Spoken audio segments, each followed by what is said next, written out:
You are currently living inside a story, and the reason you feel anxious, happy, or XYZ emotion about someone or something is because of the story.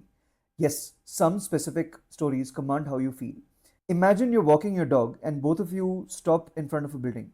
The dog only sees a large grey shape. That's it. But you don't just see a grey shape. You think about property value, you wonder about groundwater versus corporation water, you mentally calculate the rent, you imagine yourself living there. Now, your dog experienced base reality. But what about you? You experienced reality plus story. And that difference, that's the human condition. And story can be delivered to you by important people like your parents, your friends, your politicians, and the culture around you. These guys package your reality for you. They label it, they approve it, then they deliver it by speaking to you or writing to you. Most of the thoughts that you think are not original, they're borrowed. And here's the part nobody warns you about. Stories don't just describe reality, they quietly shape your reality, and sometimes that can be dangerous. Now imagine a group of protesters who are blocking a highway. News channel A calls them freedom fighters. News channel B calls them activists. News channel C calls them rioters. Nothing about the physical event changed. Cars are still blocked. People are still shouting. The police have put up barricades. But the moment the label changes, the villain changes, the hero changes, and the moral story changes. And most people watching will never question the story they were fed by the news channel. People will think they formed an opinion, when actually their opinion was just the story that they were fed. Because when you spend a lifetime around stories, you begin to assume that stories are unbiased. They are not. And once you understand this, you start noticing something disturbing.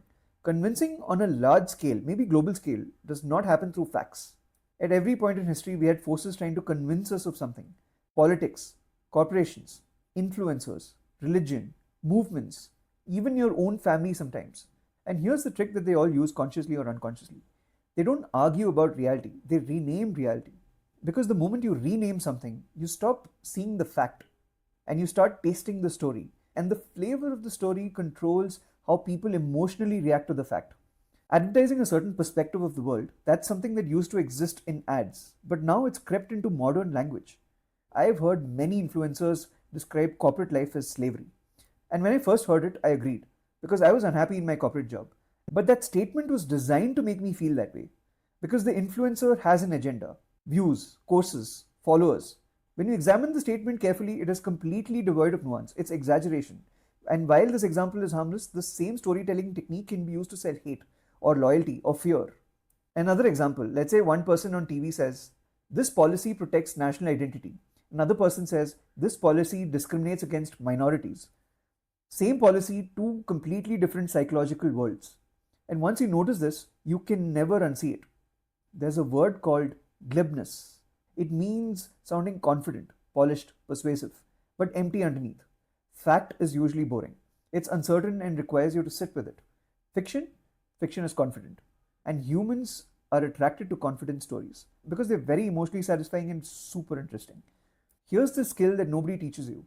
You don't just listen to what someone is saying, you listen to the language they choose. Ask yourself, is the language clarifying reality or fracturing it?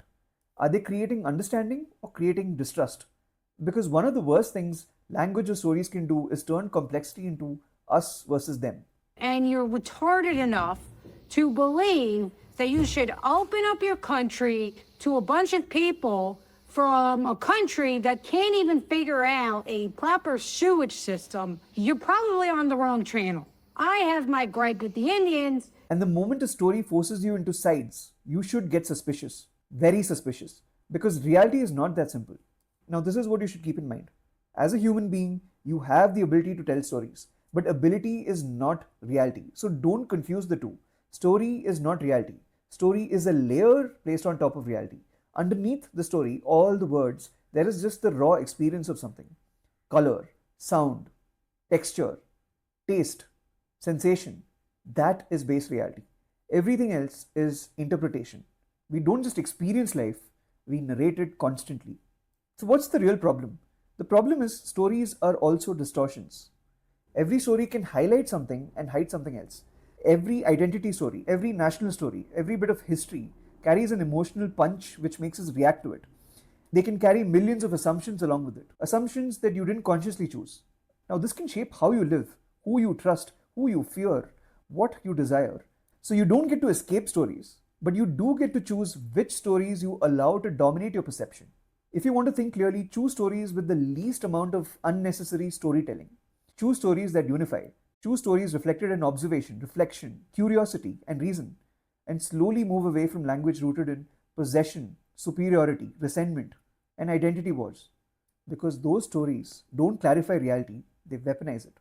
And I know it's difficult, it's meant to be, because stories give you identity, and questioning your stories can feel like losing the ground beneath your feet. But clarity always feels uncomfortable at first, always. Here's something you can start today. Whenever you hear some strong story, pause, ask yourself, what is the raw event underneath the story? Strip the story.